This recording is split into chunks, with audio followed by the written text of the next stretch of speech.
ಬನ್ನಿ ಕತೆ ಕೇಳೋಣ. ಕೃಷ್ಣದೇವರಾಯನ ಆಸ್ಥಾನ ದರ್ಬಾರ್ ನಡೀತಾ ಇದೆ.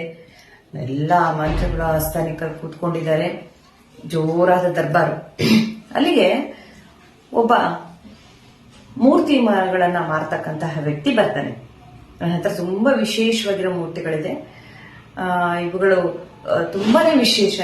ನೀವು ಇವುಗಳನ್ನ ಒಂದ್ಸಲ ನೋಡ್ಬೇಕು, ಇವುಗಳನ್ನ ಖರೀದಿ ಮಾಡಬೇಕು ಅಂತಕ್ಕಂಥದನ್ನ ಇಟ್ಕೊಂಡು ಅವನು ಆ ಒಂದು ಕೃಷ್ಣದೇವರಾಯನ ಆಸ್ಥಾನಕ್ಕೆ ಬರ್ತಾನೆ. ಸರಿ, ರಾಜರು ಹೇಳ್ತಾರೆ, ನಿನ್ನ ಮೂರ್ತಿಗಳು ತಂದಿದೆಯಲ್ಲ, ಇದ್ರ ಏನು ವಿಶೇಷ ಹೇಳು. ಅವನ ಮೂರ್ತಿಗಳನ್ನ ಸಾಲಾಗಿ ನಿಲ್ಲಿಸ್ತಾನೆ.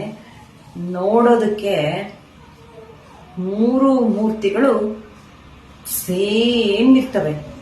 ಅದ್ರ ಎತ್ತರ ಆಗಿರ್ಬೋದು, ಬಣ್ಣ ಆಗಿರ್ಬೋದು, ಕಣ್ಣು, ಮೂಗು, ಪ್ರತಿ ಮೂರ್ತಿಯ ಪ್ರತಿ ಅಂಗಗಳು ಕೂಡ ಯಾವ ವ್ಯತ್ಯಾಸನೂ ಕಾಣಲ್ಲ. ಆದ್ರೆ ಅವನು ಹೇಳ್ತಾನೆ, ಆಸ್ಥಾನಿಕ ಮಹಾರಾಜರೇ, ನಾನು ಈ 1ನೇ ಗೊಂಬೆಗೆ ಬೆಲೆಯನ್ನ 1 ಕಾಸಿಗೆ ಕೊಟ್ಬಿಡ್ತೀನಿ. 2ನೇ ಗೊಂಬೆಯನ್ನ 100 ಕಾಸಿಗೆ ಕೊಡ್ತೀನಿ. 3ನೇ ಗೊಂಬೆನ 1000 ಚಿನ್ನದ ನಾಣ್ಯಗಳಿಗೆ ಕೊಡ್ತೀನಿ. ಆಗ ಆಸ್ಥಾನದಲ್ಲಿ ಇವ್ರು ಹೇಳ್ತಾರೆ, ನೋಡಕ್ಕೆ 3 ಗೊಂಬೆ ಎಲ್ಲ ಒಂದೇ ತರ ಇದೆ, ಎಲ್ಲ ಯಾಕೆ ಈ ತರ ಬೇರೆ ಬೇರೆ ಬೆಲೆಯನ್ನ ಹೇಳ್ತಾ ಇದೀಯ ನೀನು? ಅದೇ ಹಿಂಗಾಗುತ್ತೆ, ನೋಡಕ್ಕೆಲ್ಲ ತುಂಬಾನೇ ಚೆನ್ನಾಗಿದೆ ಬಲ್ವಾ ಅಂತ ಹೇಳ್ತಾರೆ. ಆಗ ನಾನು ನಿಮಗೆ ಮೊದಲೇ ಹೇಳಿದೆ, ನನ್ನ ಗೊಂಬೆಗಳು ವಿಶೇಷವಾಗಿರ್ತಕ್ಕಂಥದ್ದು ಅನ್ನೋದನ್ನ ಮೊದಲೇ ಹೇಳಿದೀನಿ. ಹಾಗಾಗಿ ಹೇಳ್ತೀನಿ ಕೇಳಿ. ಈ 1ನೇ ಗೊಂಬೆಯ ಕಿವಿಯ ಒಂದು ಕಿವಿಯಲ್ಲಿ ನೀವು ದಾರವನ್ನ ಹಾಕಿದ್ರೆ ಆ ದಾರ ಇನ್ನೊಂದು ಕಿವಿಯಿಂದ ಹೊರಗಡೆ ಬರುತ್ತೆ. ಇದರ ಬೆಲೆ 1 ಕಾಸು. ಇನ್ನು 2ನೇ ಗೊಂಬೆಗೆ ಕಿವಿಯಲ್ಲಿ ದಾರ ಹಾಕಿದ್ರೆ ಅದು ತಲೆಯಲ್ಲಿ ಸುತ್ತಿಕೊಳ್ಳುತ್ತೆ. ಈ ಗೊಂಬೆಯ ಬೆಲೆ 100 ಕಾಸು. ಇನ್ನು ಈ 3ನೇ ಗೊಂಬೆ ಇದೆ ಅಲ್ವಾ, ಇದು ನೀವು ಕಿವಿಯಲ್ಲಿ ಏನಾದ್ರೂ ದಾರ ತೋರಿಸಿದ್ರೆ ತಲೆಯ ಮೂಲಕ ಹೋಗಿ ಬಾಯಿಯಿಂದ ಹೊರಗಡೆ ಬರುತ್ತೆ. ಇದರ ಬೆಲೆ 100 ಚಿನ್ನದ ನಾಣ್ಯಗಳು, ಬರೀ ಕಾಸುಗಳಲ್ಲ, 100 ಚಿನ್ನದ ನಾಣ್ಯಗಳು ಅಂತ ಹೇಳ್ತಾರೆ. ಆಗ ಕೃಷ್ಣದೇವರಿಗೆ ಅನ್ಸುತ್ತೆ, ಇವನು ನಿಜವಾಗ್ಲೂ ಏನೋ ವಿಶೇಷತೆಯನ್ನು ಇಟ್ಕೊಂಡೇ ಬಂದಿದ್ದಾನೆ, ಏನೋ ತುಂಬಾ ವಿಶೇಷವಾಗಿರ್ತಕ್ಕಂಥದ್ದು ಇಲ್ಲಿದೆ ಅಂತ ಅನ್ಕೊಂಡು ಅವರು ಹೇಳ್ತಾರೆ. ಅವಾಗ ಮೂರ್ತಿಯನ್ನ ತಗೊಂಡು ಬಂದಿರ್ತಕ್ಕಂಥವ್ನು ಹೇಳ್ತಾನೆ, ಇದರಲ್ಲಿ ನಿಜವಾಗ್ಲೂ ತುಂಬಾನೇ ವಿಶೇಷ ಇದೆ, ಯಾಕೆ ಈ ತರ ಬೆಲೆಗಳು ವ್ಯತ್ಯಾಸ ಇದೆ ಅಂತ ಕೂಡ ಇದೆ. ನೀವು ಇದನ್ನ ಬಿಡಿಸಿ ಹೇಳಬಹುದು, ನಿಮ್ಮಲ್ಲಿರ್ತಕ್ಕಂತಹ ಪಂಡಿತರು, ಆಸ್ಥಾನಿಕರು ಯಾರಾದ್ರೂ ಹೇಳ್ಬೋದು ಅಂತ.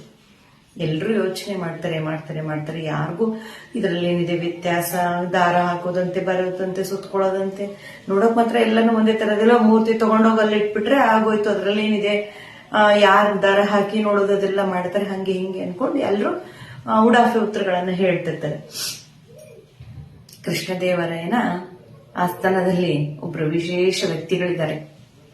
ತೆನಾಲಿ ರಾಮಕೃಷ್ಣ, ವಿಕಟ ಕವಿ. ಯಾವುದೇ ಒಂದು ವಿಷಯವನ್ನ ಹಾಸ್ಯದ ಮೂಲಕ ಹೇಳಬಲ್ಲವರು, ಜ್ಞಾನಿಗಳು, ಬುದ್ಧಿವಂತನು, ಮಹಾಮೇಧಾವಿ ತೆನಾಲಿ ರಾಮಕೃಷ್ಣ. ಎಲ್ಲರ ಪ್ರಶ್ನೆ ತೆನಾಲಿ ರಾಮಕೃಷ್ಣನಿಗೆ ಹೋಗುತ್ತೆ. ಮಹಾರಾಜರು ಹೇಳ್ತಾರೆ, ರಾಮಕೃಷ್ಣ, ನೀನು ಇದಕ್ಕೆ ಉತ್ತರವನ್ನು ಹೇಳಬಲ್ಲವನು ಅಂತ ಅನ್ಕೊಂಡಿದ್ದೀನಿ, ನೀನು ಉತ್ತರವನ್ನು ಹೇಳು, ಯಾಕೆ ಇದೇನು ವಿಶೇಷತೆ ಅಂತಕ್ಕಂಥದ್ದನ್ನ ಹೇಳು ನೀನು ಅಂತ ಹೇಳ್ತಾರೆ. ಆಗ ತೆನಾಲಿ ರಾಮ ಹೇಳ್ತಾನೆ, ಹೌದು ಮಹಾಪ್ರಭುಗಳೇ, ಇವ್ರು ತಂದಿರತಕ್ಕಂತಹ ಮೂರ್ತಿಗಳು ತುಂಬಾ ವಿಶೇಷ, ಮತ್ತು ಇವ್ರು ನಿಗದಿಪಡಿಸಿದ ಬೆಲೆಗಳು ಕೂಡ ತುಂಬಾನೇ ಸರಿಯಾಗಿದ್ದಾವೆ, ಸರಿಯಾದ ಬೆಲೆಯನ್ನು ನಿಗದಿ ಮಾಡಿದ್ದಾರೆ ಇವರು ಅಂತಕ್ಕಂಥದ್ದನ್ನು ಹೇಳ್ತಾರೆ. ಹೌದಾ, ಏನ್ ಹೇಳು, ಹೇಗೆ ಬೆಲೆ ನಿಗದಿ ಸರಿಯಾಗಿದೆ ಹೇಳು, ಪರವಾಗಿಲ್ಲ. ಆಗ ಹೇಳ್ತಾರೆ, ಇದು ನಮ್ಮ ಸಮಾಜದಲ್ಲಿರೋ ಜನಗಳನ್ನ ಪ್ರತಿಬಿಂಬಿಸ್ತಕ್ಕಂಥದ್ದು, ಅವರ ಬಗ್ಗೆ ಹೇಳ್ತಕ್ಕಂಥದ್ದು. ಹೇಗೆ ಅಂದ್ರೆ, 1ನೇ ಗೊಂಬೆಯ ಬೆಲೆ ಹೇಳಿದ್ರು 1 ಕಾಸು. ಅಂದ್ರೆ ಕೆಲವರು ಈ ಕಿವಿಯಲ್ಲಿ ಹಾಕಿದ ದಾರ ಈ ಕಿವಿಯಲ್ಲಿ ಬರುತ್ತಲ್ವಾ, 1ನೇ ಗೊಂಬೆಗೆ ವಿಶೇಷತೆ ಅಂದ್ರೆ, ಕೆಲವರು ಕೇಳಿಸಿಕೊಂಡ ವಿಷಯಗಳನ್ನ ಹಾಗೆ ಈ ಕಿವಿಯಿಂದ ಬಿಟ್ಟು ಬಿಡ್ತಾರೆ. ಅವರ ಬೆಲೆ 1 ಕಾಸು. ಇನ್ನೆರಡನೇ ಗೊಂಬೆ, ಅವರು ಕಿವಿಯಲ್ಲಿ ಹಾಕಿದ ದಾರ ತಲೆಯಲ್ಲಿ ಸುತ್ತಿಕೊಳ್ಳುತ್ತದೆ. ಅವರ ಬೆಲೆ 100 ಕಾಸು. ಕೇಳಿರ್ತಕ್ಕಂತಹ ವಿಷಯಗಳನ್ನ ತಮ್ಮ ತಲೆಯಲ್ಲಿ ಇಟ್ಕೊಳ್ತಾರೆ. ಅವರ ಬೆಲೆ 100 ಕಾಸು. ಮೂರನೇ ಗೊಂಬೆ, ಕಿವಿಯಲ್ಲಿ ಹಾಕಿದ ದಾರ ತಲೆಯಿಂದ ಬಾಯಿ ಹೊರಗಡೆ ಬರುತ್ತೆ, ತಲೆಯಲ್ಲಿ ಹೋಗಿ. ಅಂದ್ರೆ ತಾವು ಕೇಳಿದ್ದನ್ನ ನೆನಪಲ್ಲಿ ಇಟ್ಕೊಂಡು, ತಮ್ಮ ಬುದ್ಧಿಯಲ್ಲಿ ಇಟ್ಕೊಂಡು, ಮತಿಯಲ್ಲಿ ಇಟ್ಕೊಂಡು ಅದರಂತೆ ನಡೀತಾರೆ. 4 ಜನಕ ಮಾತುಗಳನ್ನ ಹೇಳ್ತಾರೆ, ವಿಷಯಗಳನ್ನ ಹಂಚುತ್ತಾರೆ. ನೋಡಿದ ತಲೆಯಲ್ಲಿ ತಾವು ಕೇಳಿದ್ದನ್ನ ತಲೆಯಲ್ಲಿ ಇಟ್ಕೊಂಡು ಅದರಂಗೆ ನಡೀತಕ್ಕಂಥವ್ರು. ಅವರ ಬೆಲೆ 1,000 ಚಿನ್ನದ ನಾಣ್ಯಗಳು. ನೀವು ಅವಶ್ಯವಾಗಿ ಇವರಿಗೆ ಈ ರೀತಿಯ ಹಣವನ್ನ ನೀವು ಕೊಟ್ಟು ಈ ಮೂರ್ತಿಗಳನ್ನ ಖರೀದಿ ಮಾಡಬಹುದು ಅಂತಕ್ಕಂಥದನ್ನ ತೆನಾಲಿ ರಾಮಕೃಷ್ಣ ಹೇಳ್ತಾರೆ. ಇಡೀ ಸಭಾಂಗಣ ದರ್ಬಾರು ಜೋರಾದ ಚಪ್ಪಾಳೆ ಮೂಲಕ ತೆನಾಲಿ ರಾಮಕೃಷ್ಣನಿಗೆ ಧನ್ಯವಾದ ಹೇಳುತ್ತೆ.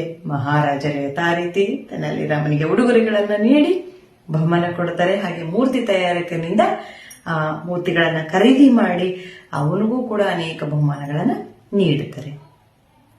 ಹಾಗಿದ್ರೆ ನಾವೆಲ್ಲ ಯಾವ ರೀತಿಯ ಮೂರ್ತಿಗಳಾಗಬೇಕು ಅನ್ನೋದನ್ನ ನಾವೇ ನಿರ್ಧಾರ ಮಾಡೋಣ. ಕತೆ ಚೆನ್ನಾಗಿತ್ತಲ್ವಾ? Thank you.